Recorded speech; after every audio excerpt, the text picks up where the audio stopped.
good evening, good afternoon, good morning, whenever you're watching, wherever you're watching.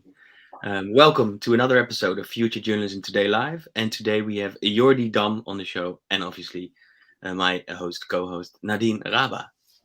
Hello, hello. Nice to have everyone. And Yordi, you are in The Hague, the Netherlands right now, right? Yes, live and kicking from The Hague at the ANP headquarters. You can maybe see the lettering behind me. Yeah. Working late. I'm actually in the boss's office now, but I think it's all right to be here. It's fine.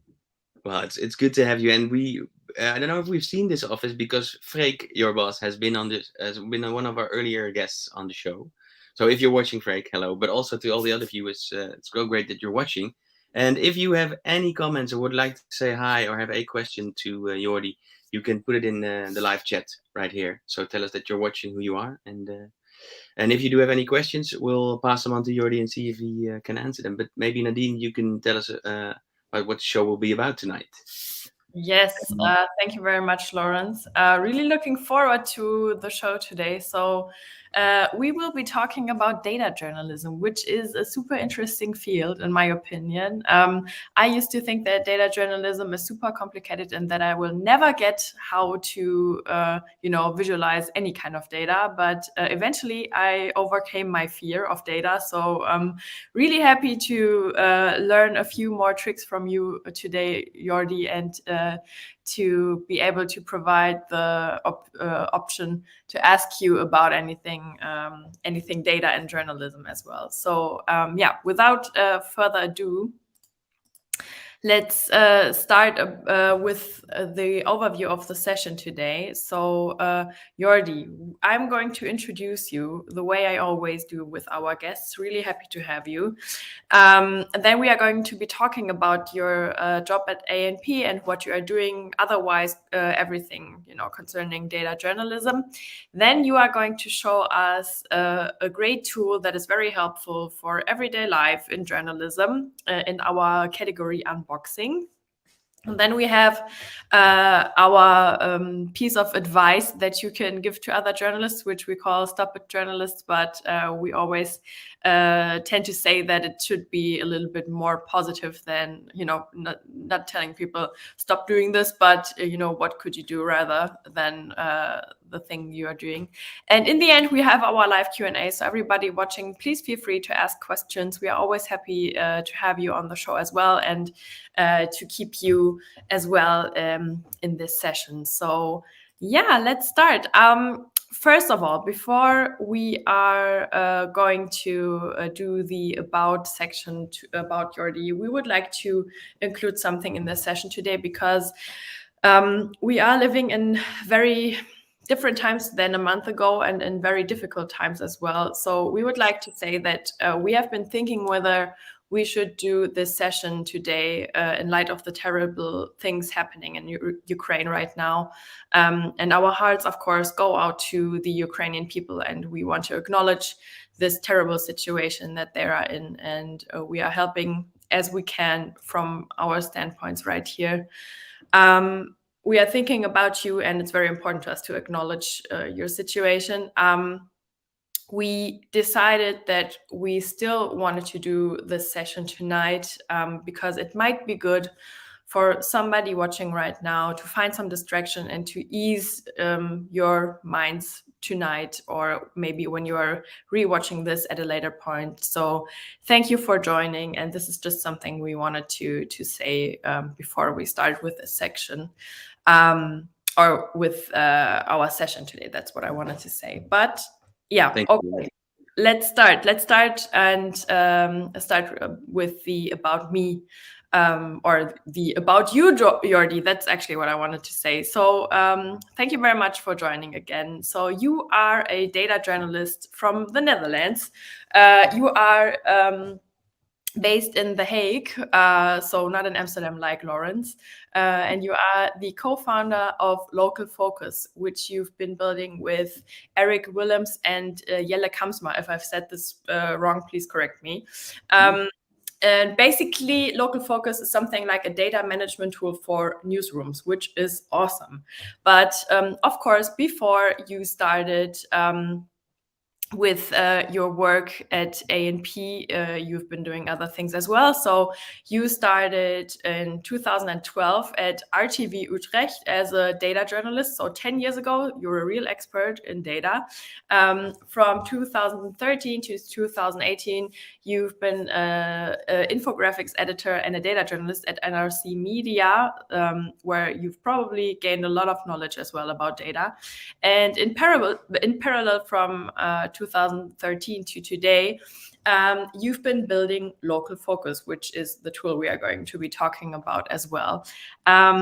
In 2021, in December, so not very long ago, actually, you started as a head of editing data and graphics, and you're working as well as a data journalist at ANP, where you are Yeah. If I may interrupt, you still not only work as a journalist or a data journalist or a graphics editor, but you also do workshops, right? Because you just told us just before we started our live show that you did a workshop this morning, right? That's right. Could you elaborate a little bit on that? Yeah, I love doing workshops because for a lot of people, especially it was for students, especially people who don't have that much knowledge about working with data or working with visualizations, it can sound like it's something that's super hard. Nadine you just told me that it was something you didn't think you could ever do in your practical work or something working with data. Yeah. But during those workshops, I'd like to show people that it's not that hard at all. It's no science or rocket science even, because if you're a curious journalist and you like to tell stories, working with data is just another way of finding those stories. But instead of picking up the phone and calling a lot of people or going outside and doing reporting work, you find those stories in spreadsheets, and it doesn't have to be like big data or super complex math stuff going on. It can just even be a small data table. But if you start looking for the stories and ask the right questions to a certain table, you can find new insights and make great news articles about it. And that's what I like doing about giving those workshops, is showing people that it's you don't have to have a data background to work with data at all. Yeah. And that's one of the things you always tell, right? That you have to ask your data instead of a person, you ask a spreadsheet, right? Is that something? I don't want to be to sort of summarize it in a snackable bite-sized quote, but no, but that's it. Yeah. Takeaway, right? Yeah. Yeah, I always call it interviewing the data. And if you look at a data set and you write down questions you would ask the data set, then useful insights come out. And of course, you need some. You need to know how Excel works, for instance, and a bit of interest in numbers to start with. But it helped me when I started 10 years ago to look at it that way, to make it a bit more understandable, comprehensive, and less abstract. Yeah, definitely. Yeah. Okay, maybe we could continue with LocalFocus at this point. Lawrence, what do you think? Yeah. Okay, great. Yeah, I mean, this is a very extraordinary tool. It started out as a challenge project, as Lawrence has given me the information. Actually, I haven't researched this because he has already been working with you as well in terms of a mentor at an accelerator program. Maybe, Lawrence, would you like to say a little bit more about how this came up, how you came up with the project? Yeah, I think Yordi would be the best suited to tell, but it's a bit of a distinction because Yordi did you worked with was it with Eric or with Jelle when you started the challenge? It was with Jelle. It was in 2013.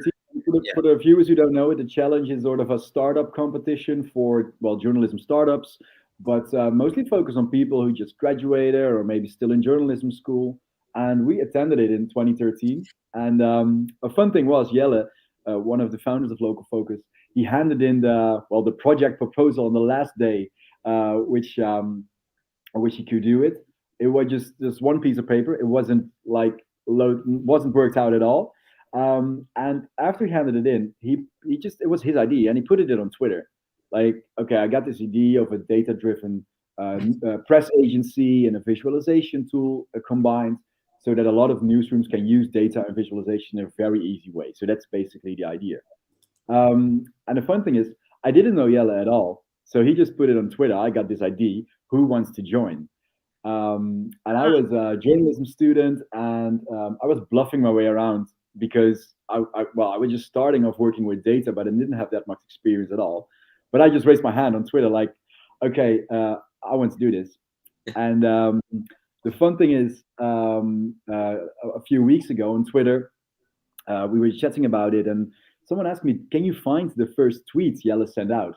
And I looked it up in 2012. And the fun thing is, at first he wrote my name wrong, so that's a great start. But the second thing is, and I didn't recall it that way, but he said, "Yeah, I'll thank you. I'll keep it in the back of my mind," which is mostly a sign that someone would never come back to it. Yeah. But he did, and then we joined the challenge. So the startup competition, a lot of workshops, and ended up doing LocalFocus for real. Yeah, and to my role at the Dutch Journalism Fund is a mentor. So, but I wasn't involved when Yordi was taking part in the challenge.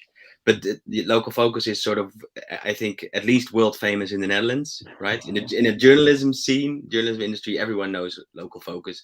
And for the Dutch Journalism Fund, if I may say, you're sort of the poster child of, the team with the right mindset and the right skills and the right knowledge and the right enthusiasm, all the pluses, when 1 and 1 becomes 3, all those cliches, but still you've sort of lived the dream that the journalism fund is. That's why one of the reasons the fund exists is to have companies or organizations or initiatives like LocalFocus can blossom, can grow. And so I think you have a very very interesting and great example of where you can go. But as I always understood, Jordi, tell me if I'm wrong, that you sort of pivoted in the opposite direction of where the first initial idea started, because I thought the idea was about handing data sets, like cleaned and structured, to journalists so they could use it for visualizations. But when you start building out the idea and testing it and prototyping it, you discovered that the need was much more in getting easy ways of visualizing the data instead of structuring data sets. But correct me if I'm wrong, or nuance. No, it's sort of like that. Well, the main focus when we started the company was to make data journalism accessible for everyone in the newsroom.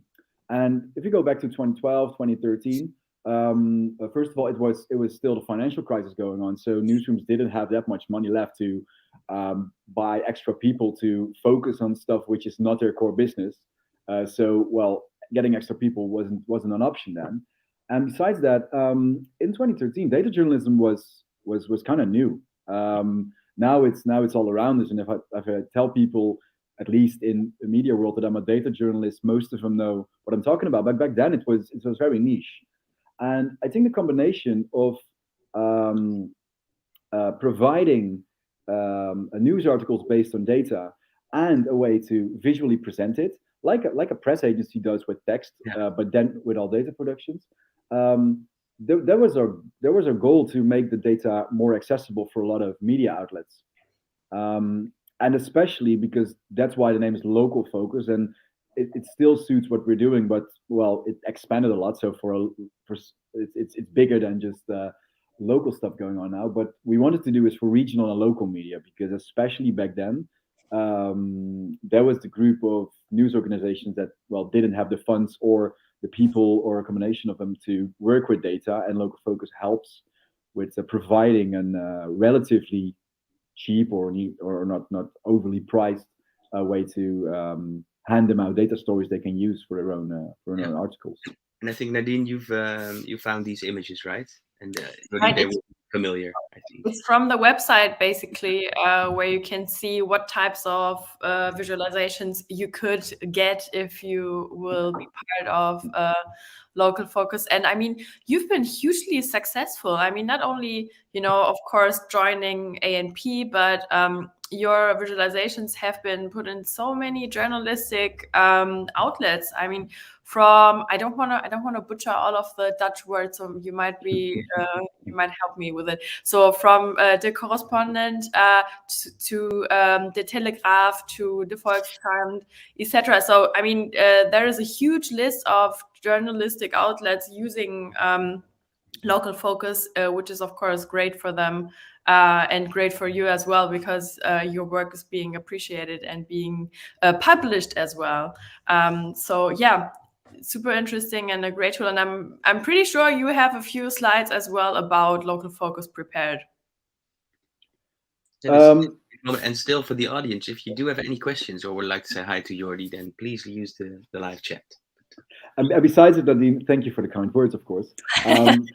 My grandmother, she knows what I'm doing now because of COVID. She didn't get it because she's 89. So of course, data journalism is a very hard to understand field of work. But when the Corona pandemic hit on, I showed her a map we made with all the infections in the regions she lives in. From the local news outlet, and it was nice because she finally understood.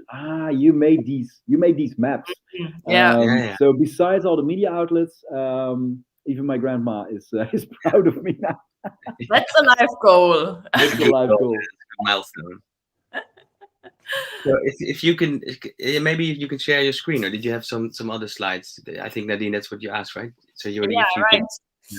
Maybe you can show your slides so we can talk about what you've been doing over the past few years as well. And afterwards, I, of course, still have some slides as well prepared for you, but I thought it might be a good point in time to add what you have to show as well. Yeah, sure.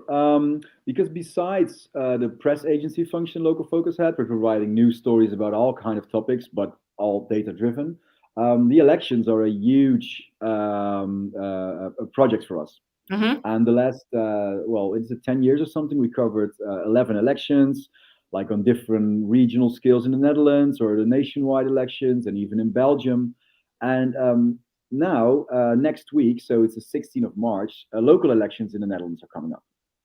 And because of course it's coming up now, so it's quite a lot of stuff to do. But I'd like to show you a little bit of how we cover those election visualizations, because those are great examples of all the things and the knowledge we have as a company is combined in there, both in a visual way, like with graphs and maps and different visualization types, but also in a technical way, because we heavily rely on how all the data will be put in and how it's easy adjustable for the different clients, media outlets who will use it.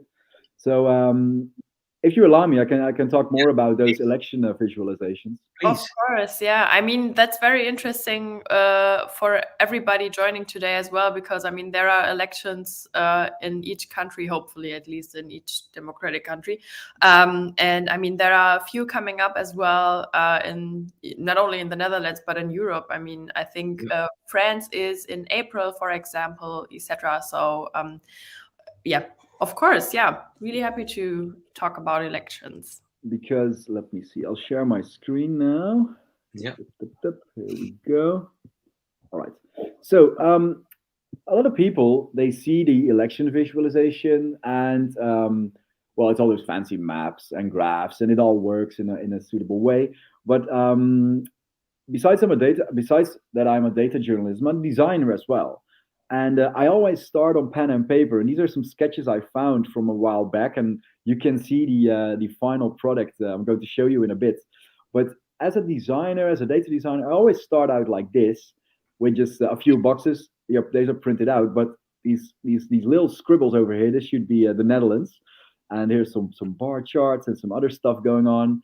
And that's how I always start while making prototypes for the visualization tool, or for these specific tools such as this election visualizations. And I like working with pen and paper, actually, because it's easy to focus on more the pattern of something, of how something should look, and how people click through a tool like this, instead of focusing on like small parts, or how should this drop down menu look, or what's the color of these bars. Exactly. So what is the level of detail, or the kinds of functionality you need to convey in these sketches? Could you tell what is the minimum requirements to have these sketches work? Yeah, of course. All the different objects that are in the final visualization are here in these sketches. So this is real scribbly, but okay, there's a map here, there's a search bar there, different tabs there. and a switch between two different regional levels, for instance, in a map. So that's the basic screen. But if I click on a certain switch, you get to another level, and that's where you can see the different municipalities in the Netherlands are drawn in. So it's not really about what the text is exactly or how it looks, because I can't draw at all. This is the best I can do, but more about what are the different steps you follow if you make a certain selection, for instance, or you zoom in into a region. Yeah. We already have a comment from Anne Mariah. She love the sketches. Great to start a visualization like this. Thank you, Anne Mariah. That's one for you, Yordi. Thank you. Can I ask a question, Yordi, at this point, Sure. before we are getting into it a little bit deeper? So before you are starting to sketch everything, you must have an idea of the data background that you are already using, or that you already have the data set that you would like to use, because otherwise, I mean, it's always great to have an idea what you would like to visualize, but of course you have to have the data to back it up, right? Yeah. That's it. Yeah. Okay. Yeah, because this sketches is not the first step. When we start, let's just talk about the elections in this example, because it's a thing that's going on right now. But beforehand, it just mostly the three of us, as Jelle, Erik, and I, are looking at the data stream, like what's in there, and do we have data on different local levels, and do we have data from previous years, and we're going to tick all the boxes. So we have this, and this. And it's basically just a list of a little bullet point list of all the data that's there, and that's when I start sketching. And looking at the list and looking at the sketches, I can just tick all the boxes. So we got municipal percentage votes. Okay, got it in this chart. Got the seats in a council. Okay, got it in the last chart. You can see which is the fifth panel here in the mock-up. Or do we have data from a previous year? Okay, great. Then I should include a switch so you can compare both years on the map. So it starts with just looking at a really abstract way to the data, and start sketching based on that. And sometimes I forget things, and then I have to add it in the sketches or later on in the mock-ups. But it's easier to do in this early phase than afterwards if the developers already start building. Okay. Great. And then you say you start with these sketches, you discuss, and you say we might need another function or another feature, and then you add it in, and maybe you build a mock-up. You say so that will be a digitized version of these sketches. Yeah, well, this is an example of the mock-up. As you can see, so this is basically the first step with this super ugly sketches, and this is in Adobe Illustrator. It's not interactive or clickable, but it gives us a look of how all the different data comes in place. And here's another screen, which is if you this is the nationwide view, and if you would zoom in, you get this zoomed in view of the region you've selected. And as you can see, I added all those orange dots with the numbers in it. And this is a fun thing, because we make this tool and we sell it basically to a lot of different media outlets. And this is a fun thing, because when we started making those election visualizations, we thought that especially the bigger outlets, that they wanted to make a tool by themselves, because then it's more unique or something. But after a few elections, we found out that that's not really the case. A lot of outlets, even the bigger ones, are super happy that someone covers this for them and knows everything about the data, and they can, well, give it away actually to us. But branding is important, and using the right fonts, using the right colors, for instance, or a different cutout of a map if it's a local or regional news outlet. So all these orange dots you see there are different places in the visualization that media outlets can adjust themselves. Yeah. So they can adjust the text, they can adjust the colors. Do they want to start with a certain tab open or a certain regional cutout, for instance? So it's actually a lot of places where they can customize the tool. Well, so it is the same tool, but it gets the looks and feel of the branding on the website of the media outlet. And almost all the things. These are just two mock-ups. I have more, but are easily customizable, and they can do it themselves. Actually, we don't even have to do anything. It just it's super easy. And That's yeah. it. Nadine, sorry. I didn't want to say anything. I was just thinking that this is super helpful, of course, if you are covering any electricity, because it's quick and easy to customize as well. So yeah, that's very smart. Yeah, and I'm just thinking of the layer of complexity, because Jordi, you've been doing this for almost 10 years now, right? And because people that don't know data journalism, they have to think about data and journalism, and then about how to visualize. So you have to know about visualizations, but you have to have another layer of abstraction on top of that, thinking about how different people, like you say, different news outlets, different newsrooms want to use the same maps or the same data in a different way, maybe in a different map, and not just annotations, but also coloring. So what did you learn about sort of having this another layer of abstraction, which sort of is the intelligence of your tool, right? Yeah, well, it's basically just doing and learning, because the first tools weren't customizable or were very hard. So we get long emails with stuff that needs to be adjusted a few years back, Yeah. and that's possible if you have one or two customers. But if there are like 20 or 30 outlets who are having this tool, then it's a lot of work. So I learned a lot about interaction design, which is not really my profession, but I think by learning it was good to do in this way, and about the importance of this customizing. And I can show you, if you want, another slide of how low profile we wanted it to make to do those customizations. So I'm going to, it's in another screen, so I'll stop this and go to my other tab. Here we go. So and there's a different question I have, but that's maybe for later. If what's the most requested feature that it sort of you didn't want to give into, but at some point you finally did? That's a good question. Well, it's not in this version actually, but a lot of clients want to add pictures on the background of the visualizations, and I'm not really a fan of that, because especially for the web version you saw in the previous mockup, it's very busy, but you can do it on television. I'm going to show you how we create those visualizations as well. But that was something we put in for the last Belgium elections, I think, but not now. But speaking of the customization, this is the website. This is a demo version, but media outlets log in next week and see this page. It's in Dutch, but I'll navigate you around. And about the customization, a few years back we had to do everything ourselves, and that was a lot of work. So we were thinking, how can we make it as easy as possible without having to create a separate interface for news organizations to do the customizations? And we just came up, and I hope this works now, share this tab instead. Here we go. We came up, and I hope you can see the Google Sheet now. We can. Great. Because this is it. It's just a list, and you can see the numbering here. That was what in the orange dots. And it's just all the different pieces of text.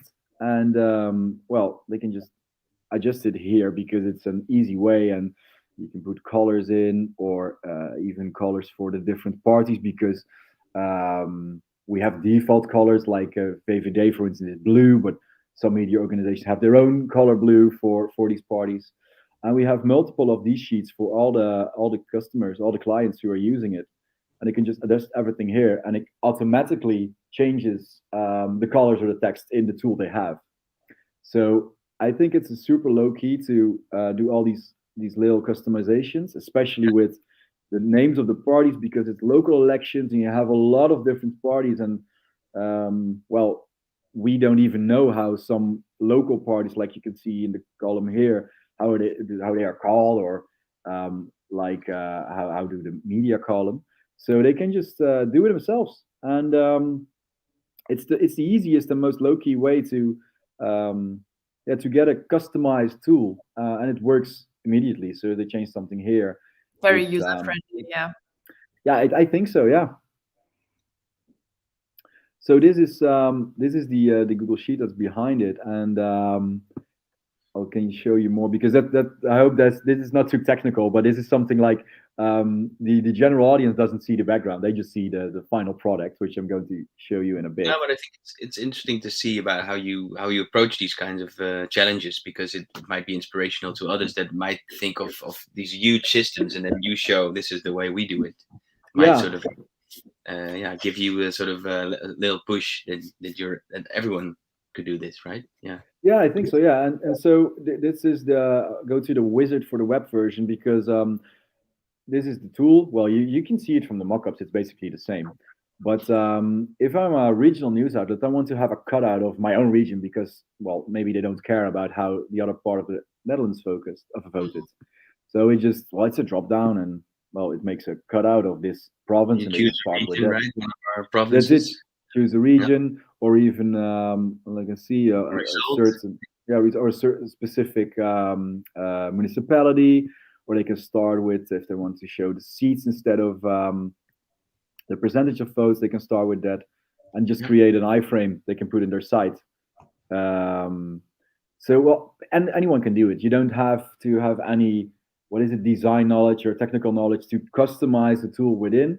And Yeah. here you see the default colors, but in the configuration sheet, which is the Google spreadsheet, they can adjust everything they want, and it will be shown here in a new in their own customized version of the tool.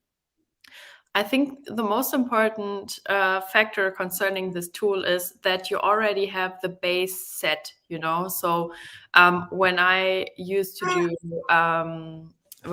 do visualizations, I already struggled with finding the right data set to get the map. You know, especially, I mean, I'm only referring to Germany right now. There are some tools that are already providing maps for Europe, for example, but sometimes you want it to be a little bit more specific. And in Germany, it's very difficult to find a fitting data set just for, you know, the map, just to have a base to build upon. And using this tool, you already have the base and you can just add in all of the values that are important to you that you would like to highlight.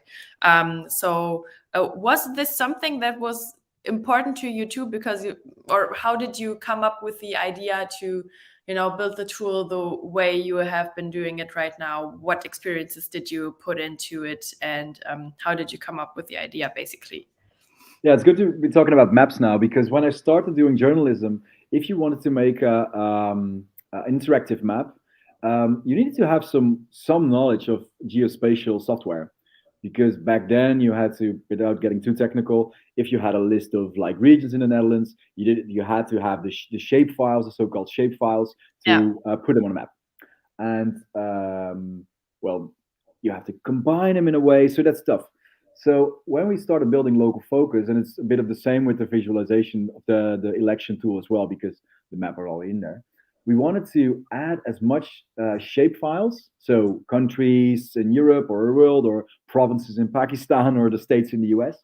We wanted to put as much of those administrative boundaries in the tool. So we already did the geographical work, the geospatial tooling work. So users just need to put in a list of country names or region names, and the tool automatically looks, okay, this is Germany, and Germany looks like this on the map. So it's just a piece of a puzzle, actually. Yeah. And that was quite some work to get all those administrative boundaries inside the tool. But I think now we've done it. It's well, there are more tools to make maps, but I think LocalFocus is at least one of the easiest to use because all those boundaries are already in there. And with this election tools, well, the map is the key part of the visualization. I started with it in the sketches and the mockups, and the tool basically starts with opening in a map because it's an easy way to navigate around. And we were thinking of making it easy to customize the map in a way that you zoom in, for instance, as I saw, just with a drop down, select a region, there's that, and you don't have to think about the geographical background at all. So both for the LocalFocus normal visual tool and the election tool, it's a huge part. But I think quite easy to use now. And what else was important to you when building the tool, aside of the maps, for example? Well, if you look at LocalFocus and the product we developed over the years, so I'm talking about the main product, so not the election visualization now, is that it's not only a tool to make graphics yourself, because there are a lot of cool data viz tools around. We're definitely not the only one, but it's the combination of both a way to present data, but also our function as a press agency, like making stories already, putting them in with a little a news article accompanying it, and just a few buttons where editors, they just have to click a few buttons to make a selection of a region or a different focus in the visualization, and press embed and put in a line. Mm-hmm. So basically local focus users of the articles we provide, they don't have to do anything with data, no technical stuff, no really design stuff, but because if they log in, it's already the branding of their media organization. um, and that's helpful. It's both a combination of the technical part and the content, as you can call it that way. So you've basically already had the article in mind when you started the visualization. So it's not, a dummy that you're sending out, but it's already a whole package that you just have to use and implement into your reporting as a media outlet, basically. Yeah, that's it. Okay, yeah, that's super smart, because I think most newsrooms are struggling with the idea that they would like to implement data journalism, but they don't really know how, and they don't really have the sources, the time to figure out how to visualize a certain story. So they would like to implement it, but they don't really have the time to think about how they would like to do it. So I think it's a perfect match, having a tool that's already delivering the right media visualization that you can custom afterwards as well, or customize. So yeah, that sounds like a really great idea. And are you planning to expand to other countries?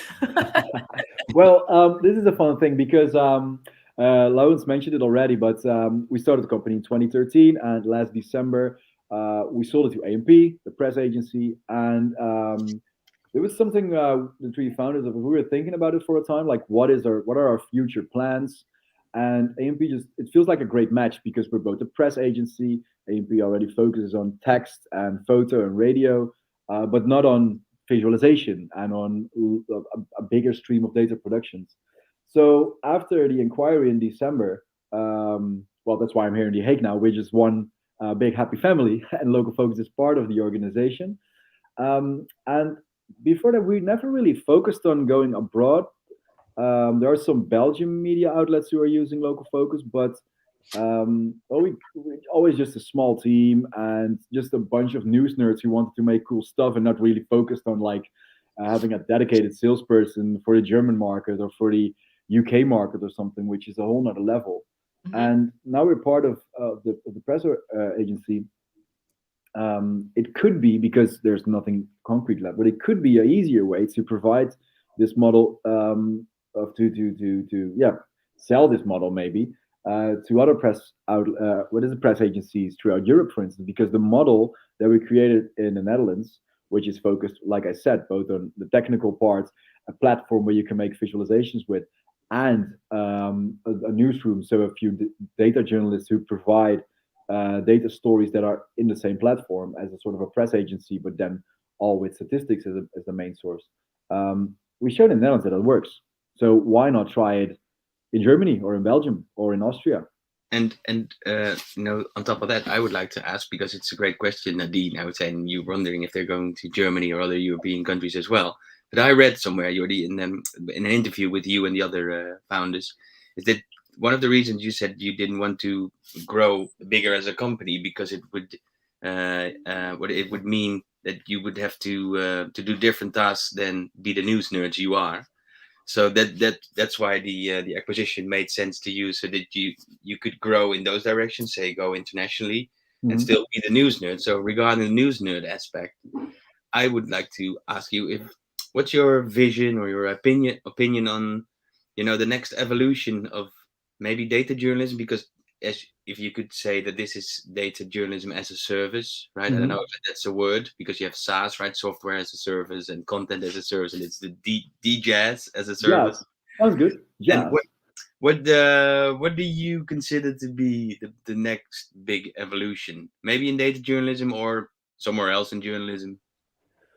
Well, And it could be something you're working on already, but it could also be your personal opinion. Whatever suits you, what you're allowed to talk well, about. this is more of my personal vision. It's not a thing that we're working on concretely, but um, I think that the one for many view, as we call it here, so you make one product, and a lot of outlets, media organizations can use it as long as it's customizable to their taste.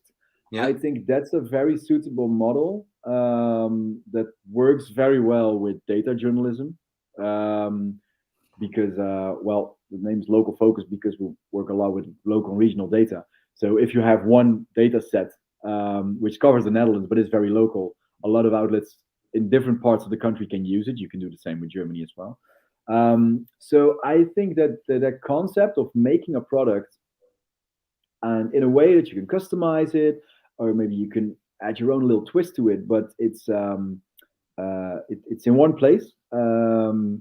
I think that's something, and I don't have a specific example now, but the elections and both the stories we do with LocalFocus are some examples of it. I think that's a model that we can use more and more with bigger events, such as with sports events, for instance, but also now with the war in Ukraine. I don't think that everybody needs to do the same work or something. So if you have a certain map that is updated regularly and you can provide it to different outlets and they can maybe add a little twist to it or something that fits with their own style, I think that's a very, yeah, how can I say it, scalable model of spreading data journalism and data visualization, if I that think makes any sense.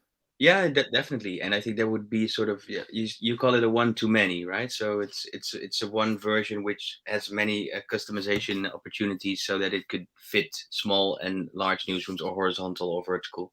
That's And it. could it be?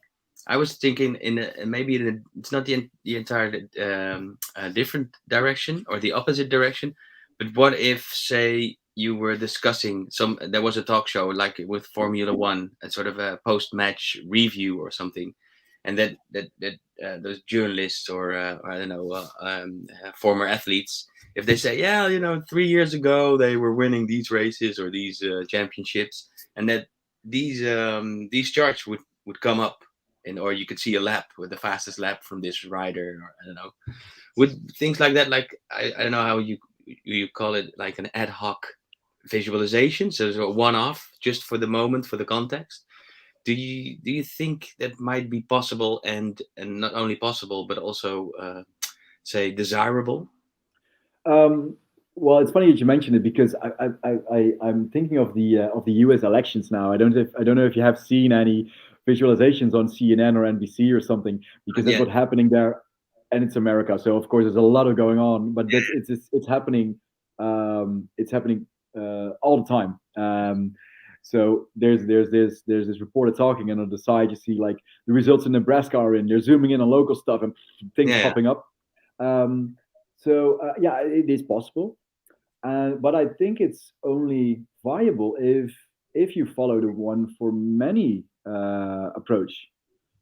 So with big sports events or something, if you do it in an international scale, you have all these data about, like, let's say, the Olympics, yeah, um, and media outlets, TV. I don't have that much experience with this, but that's what your example is now. So let's use that. They can just drag and drop it into their what's it called, into the broadcast. yeah, Um, I think that's some way of to think of it, and it's a bit of a model well looking forward to expand. So yes, I think, yeah. yeah. Yeah, I was just wondering, but I think it's a great way of looking at it. You say it could be complementary, because you could still have this one to many model, but then you have sort of ad hoc uses, and you can have publishable uses where people get to interact or review it over and over again, and compare to, say, the elections 4 years ago, right? Sure. Yeah. So it could be both, and yeah, interesting. So I see we've already are 45 minutes in, Jordi, and Time flies. we didn't discuss your advice. So maybe it's time to tell us, as we come to call it, as we say, stop it journalist. But as Nadine already mentioned, it's something we say you should put in a more constructive note, and then we have the little banner, stop it journalist. So Jordi, if you could tell us, or Sure. people, Yeah. Well, stop it. It's for a lot of writers or rather journalists. A lot of them only think in words. So stop only thinking in words, but start thinking more in a visual way. I show you those sketches, like you and preached yourself just a couple I'm of sorry. minutes ago. Like you Yeah, preached yourself. yeah, Like yeah, yeah. Well, so yeah, and yeah, if I tell it to colleagues or something, they always think, oh, I can't draw. I'm not an illustrator. It look like crap. But well, my drawings look awful as well. But it helps you to think of a visual story, and just pick up pen and paper and start drawing. You don't have to be the one. If you're a journalist and you're working on a story that has data or some things you can present in a visual way, you don't have to make the actual visualization yourself. There's always a nerd nearby. That's what I always say, to do the design or the programming work. But if you start thinking in a visual way and just start sketching the story you'd like to tell in just well letters in words, but in a visual way instead, it really helps you to think of a new way of presenting something instead of just a bunch of letters after each other. So pick up the pen and paper, start scribbling. and scribbling and sketch. No, but not too many words, right? More sketches. Yeah, that's it. Yeah, so in the mock-ups I've shown you, some words are not even real words, just like um, some sketches I did. But Yeah. And it's fun. You know what it is? In newsrooms, especially in bigger newsrooms, you have to work together. So if you're a writing journalist or a visual journalist, a dataviz designer, developer, it's always comes in teams because you can't do anything yourself. So I think it's important to speak each other's language. And I'm not a developer; I can't code at all, but I know a little bit what Eric, the LocalFocus developer, is doing. So at least we can have a conversation on sort of an abstract level about how certain things need to be done or what I think should be done because Yeah. I know what his work field is, and it's the other way around as well. So he's not a designer, but he can think um, uh, about certain interactions, for instance, and it's important to speak each other language, even though you have a different background or profession, so to say. So So knowing you, the basics, yeah. yeah, and it's sort of two pieces of advice, but I think so you say so yeah, you can't do everything alone or anything maybe anymore because you need to work together with people with different skills, different expertise, and Yeah, therefore the sketch could be your sort of mutual language, your sort of interface between ideas, and someone can write, someone can visualize, someone can design, someone can code. that's Yeah. it. Yeah. I have another question for you, Yordi, concerning this topic as well. So, as we mentioned earlier on, you are doing trainings as well with young journalists or journalists in general. Do you have 3 tips for beginners being interested in data, but who don't know how to start working with data, but would like to learn? Which tips do you have for them? Yeah. Well, the first thing is, and that's something I always tell everyone who's looking at an Excel table and thinks, "Oh, this is not for me. This is super hard." Is to cover the actual numbers for a bit. Mhm. So imagine a data table. You have rows and columns, and there are cells in between with the values. If you cover the values and just look at the rows and the columns, you just, for instance, see like a list of countries and a list of years.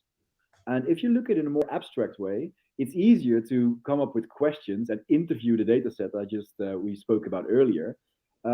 Because at that point you don't need the actual numbers. You'll see later on if the trend is going up or going down, or in which country is something the highest or the lowest. It comes with thinking of the questions you like to ask the data set. So cover the actual numbers and look at the rows and the columns, and then you can see I've got different data about different countries and over a period of time. So let's see if I can compare country X and Y and how the values are comparing to each other. So that's the first question you can ask, and just it makes it less complex, or well, for the looks of it, because you don't have the actual numbers in front of you.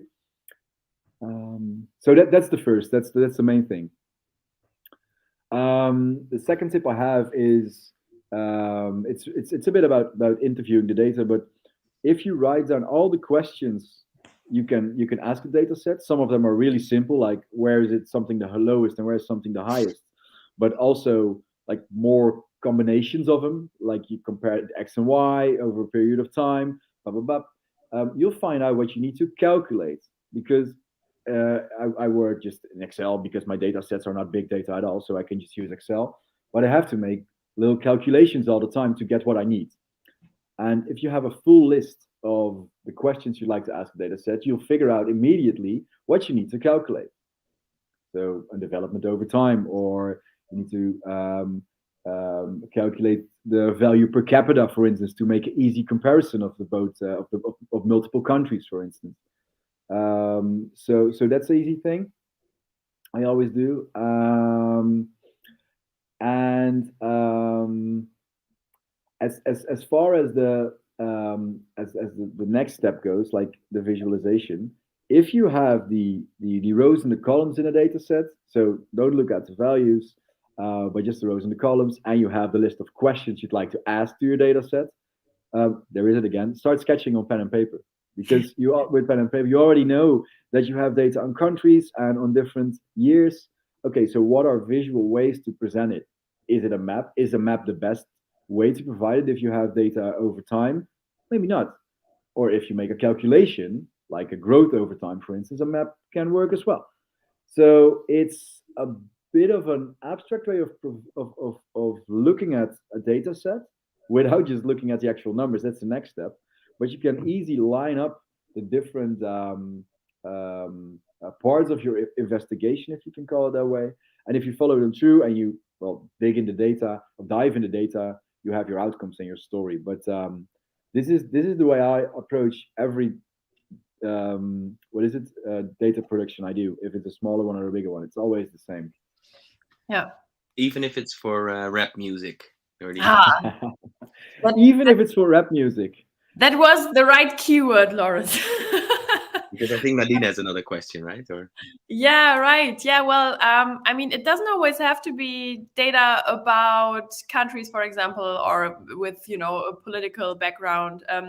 You also work with data on your Instagram account, #RapFactCheck, which actually has like almost 11,000 followers, which is amazing. And what you do on RapFactCheck is actually using data to visualize facts about hip hop. Basically, I think it's most of the time about Dutch hip hop, right? Dutch rap. Yeah. But in this case, I found an example where you've analyzed which album or song by Drake is the most emotional or emo. I tried to translate it, which was super interesting to me because I'm very into music as well, and I think it's a great idea to take any kind of data sets from the music world, or in this case especially about rap, and visualizing it. So how did you come up with the idea to start this account? Well, I'm a huge graphics nerd and a huge hip hop nerd, most Dutch hip hop. And what I like about rap music is that it contains a lot of lyrics, of course, because it's rapping. And I wanted to dive deeper into the lyrics and just start like counting words or something, or themes they come up with, and visualize it in a way that is from a scientific or statistical point of view is very correct. What is so not hip hop at all to put it in a graph that it almost becomes funny. Yeah. And it's funny that you mention it, because a lot of the followers, they just like hip hop or fun stuff, or sometimes maybe dataviz, but most of them are just hip hop fans. They think it's funny because it's stripped down from all the context hip hop has. So if I'm counting the number of joints a certain rapper is smoking in his lyrics throughout his career, it's total shinfo, but it's funny to see. But it's so stripped down of the music, of course, and the whole charismatic performance of the rapper, but it's in this super quirky bar chart. It's funny to present in that way. And it started out as a hobby, do cool stuff, did cool collaborations over the years, and I think that I even got some comments of that. I made looking at charts and graphs a bit easier understandable for a lot of younger followers, because a lot of the followers are quite young. And I remember one comment that one kid said. He said, "If all the charts in my math book would be about hip hop, I would totally got an A for this subject," which was quite a compliment.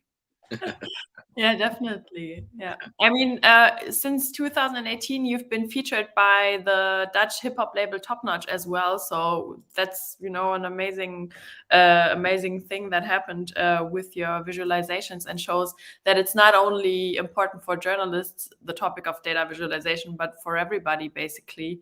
And if I may give another example, which really intrigued me to look at data sets. I don't know if you know The Pudding, which is an amazing website as well, analyzing any kind of data sets, from music to elections to NBA, for example. When I saw what they are able to do with data sets, I was really intrigued to start looking into data, because I thought, it seemed like a fun way to visualize numbers, and not only, only concentrating on elections, which is of course super important as well. But I really like the project. So I really think your project is great too. And I enjoyed reading about it after translating everything. Thank you. You know what it is? For me, it shows that data can be fun as well. People always think about a bit stiff or boring economic figures, or we just had 2 years of pandemic and there were loads of numbers about COVID, of course, all over the globe. And with Rep Fact Check or other stuff I sometimes make and just share on my socials, I'd like to show that it can be a bit like it can show a smile on your face if you have some funny pattern that's maybe a bit useless but nice to have. Yeah, I think we can definitely say that data sets and numbers are one of your biggest passions, obviously, because I mean, having this project on top next to your work at LocalFocus and ANP is probably a lot too. So really great to see what you've made with what made happen with this. And we're looking very much forward to what LocalFocus will be pulling off next when you have that time after these local elections and your fact-checking marathon, which is going on right now in the Netherlands, right? Yep. We're fact-checking outlet, fact-checking stuff for another week. So next week on the 16th are the elections, but a lot of data and data adjacent things going on now. Yeah. So we'll see what you will be up to next. Where can people find out more about you? Obviously on Rep Fact Check on Instagram, but also on Twitter, right? And localfocus.nl is a place to go, I think, if they want to try out the tool, right? That's it. Yeah. And on Twitter at Yordi Dam, just my full name. Share a lot of things I made, but also things that I see about other data visualizations I really like about in the media, or just quirky stuff with statistics. Quirky stuff with statistics. Well, it was great to have you, Yordi. So thank you once again. Thank you for that you were. Thank you so much for your insights. It was super interesting, and I'm really looking forward to the day that you're expanding your business to Germany. We'll see. We'll hope. Thank you. We got another announcement for next month, April 4th, 8 p.m. So the first Monday of the month. We've got Nadine. We've got Nidal Salaheddin, right? We got Nida Salaheddin, who is now working for the Free Tech Academy, but used to be part of DPA. The Presse, right? Agentur. Agentur, right. So really looking forward to the next session as well. Yes. So thank you for watching, and hope to see you next month. And thank you all. Thanks so much. Bye.